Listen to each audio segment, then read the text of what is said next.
Thank you, Paul. Um, I'd like to use just a little bit of time introducing those of you who are not familiar with the Newman Prize with a little bit of its history and a little bit of its background. Um, Paul already mentioned that the first Newman Prize winner, Mo Yan, went on to win the Nobel Prize for Literature, the first Chinese writer to do so. We began the Newman Prize in 2008, and the first awarding of the Newman Prize was in 2009. The second winner was also a mainland Chinese novelist, Han Xiaogong, in 2011. And then in 2013, we had our first Taiwanese winner, a poet named Yang Mu. And this year, Zhu Tianwen is the second Taiwanese winner, but the first female laureate of the Newman Prize for Chinese Literature.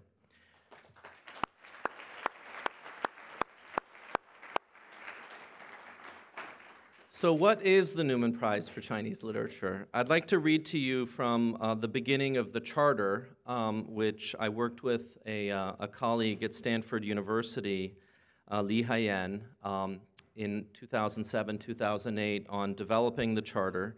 And I'll just read to you, quote, "The Newman Prize for Chinese Literature is awarded biennially in recognition of outstanding achievement in prose or poetry that best captures the human condition and is conferred solely on the basis of literary merit.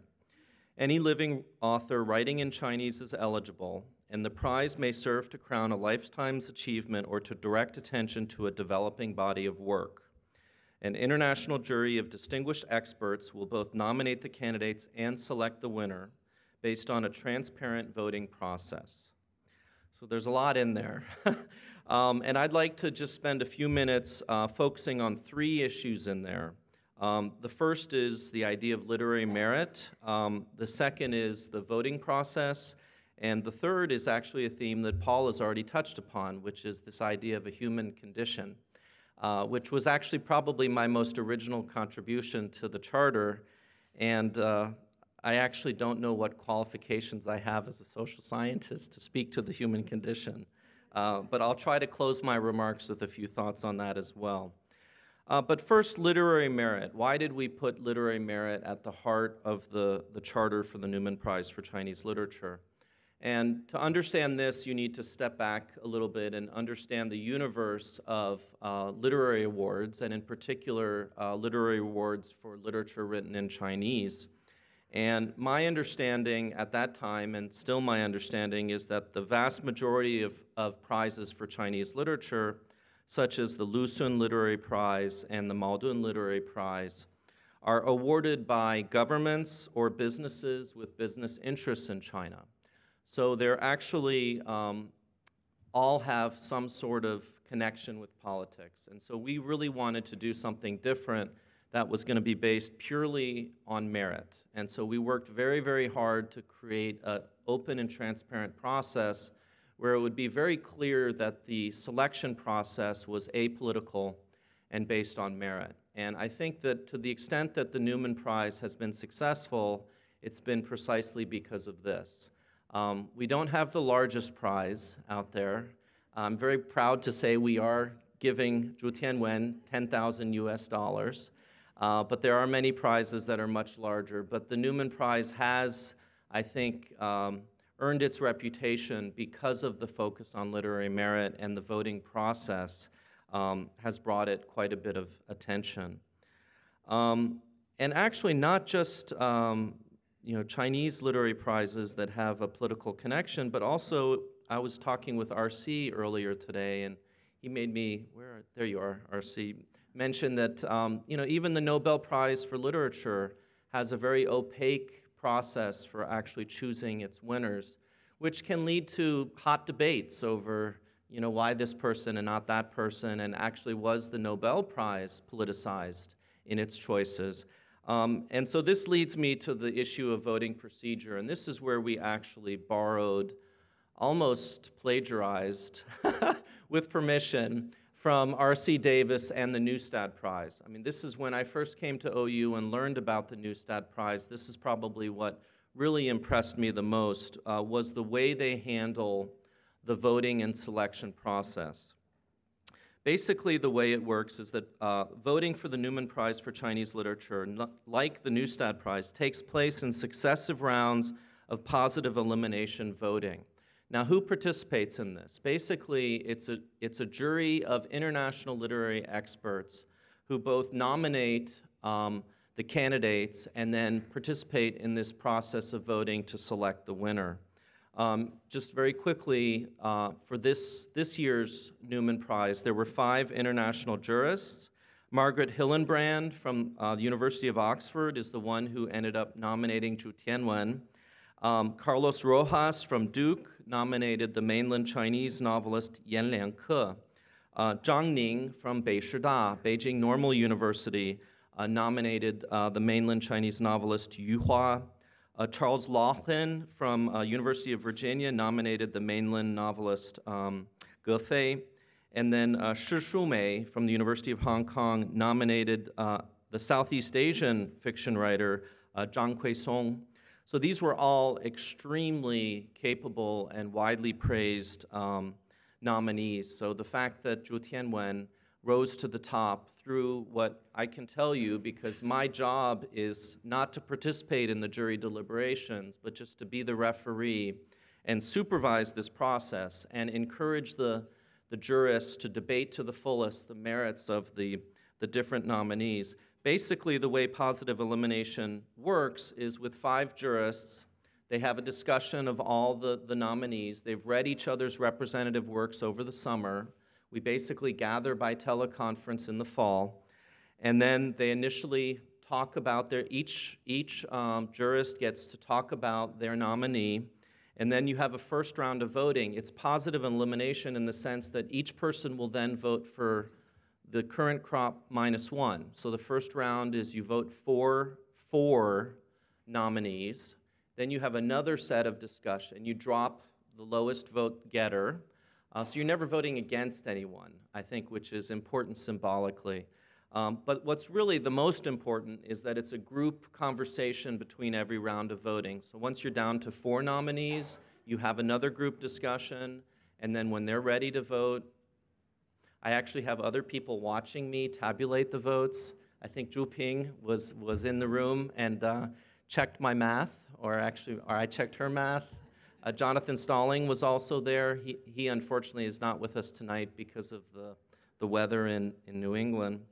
But anyway, basically we count the ballots at each round, and as candidates are excluded, they continue voting until it narrows to one candidate who ends up being the winner.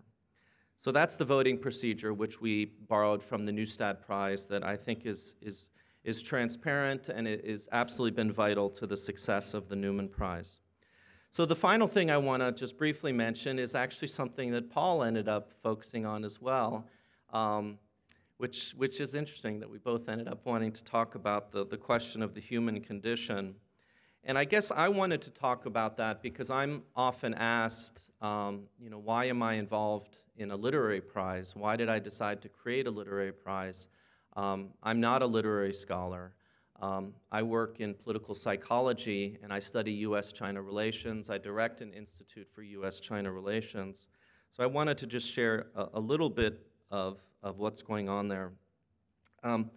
Basically, what I study is fairly depressing, which is to say that I'm interested in the identities and ideologies that drive our mutual perceptions. And the more I study, the more I realize how deeply rooted our predispositions are and how powerfully our ideologies shape our views of the world. And these factors have a big impact on the lack of mutual trust in U.S.-China relations, but also of particular relevance this year with a Taiwanese laureate, cross-strait relations. So just very briefly, when Americans look at mainland China and they look at Taiwan, we tend to look at it through the prism of our own national experience, the liberalism that we are so proud of, and we will often see a sort of red China on one side of the strait and a free China on the other side of the strait. And I think that kind of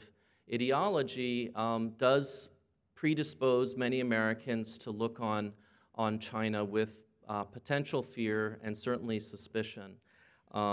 Meanwhile, mainland Chinese will tend to have their own ideologies that they bring into their views of the United States and Taiwan. Americans are seen as imperialists, as hegemonic. Taiwanese are seen as traitors, basically. And many Taiwanese will look at China and see a big bully as well. So this is kind of a depressing picture. Essentially what it is a lot of what I study are discourses of difference. There's just a lot of rhetoric that seeks to construct the other side as in many ways fundamentally different from oneself.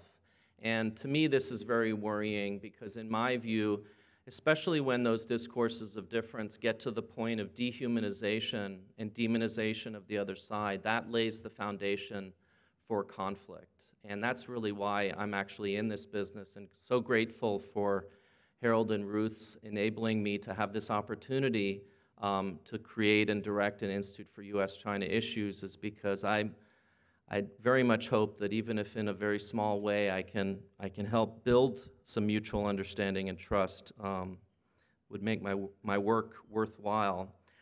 But, so that said, a lot of what I study focuses on discourses of difference, but just as Paul emphasized in his comments, I really believe that it's in the realm of the humanities, in literature often, in movies, that we can counter those discourses of difference with discourses of similarity. It's in these kinds of cultural products that we can experience and feel our common humanity.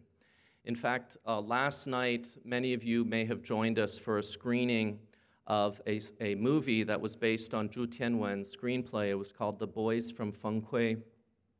And I drove Harold back after the movie. Ruth, you weren't in the car, I guess. I think Harold and I were together, and we were talking about the movie. And one of my first thoughts was that much about the movie is directed at I think, a very specific Taiwanese audience because it really captures the nostalgia for a past, maybe not even an immediate past, but an idealized past, right? It's about a group of teenagers in a small town in rural Taiwan who grow up and they move to the city, and they really have to grow up. And you get a sense of the particularity of a certain time and place in the 80s, so you can see a kind of very Taiwanese nostalgia being invoked by the movie, but you also are really struck by these common themes that are common to all of us.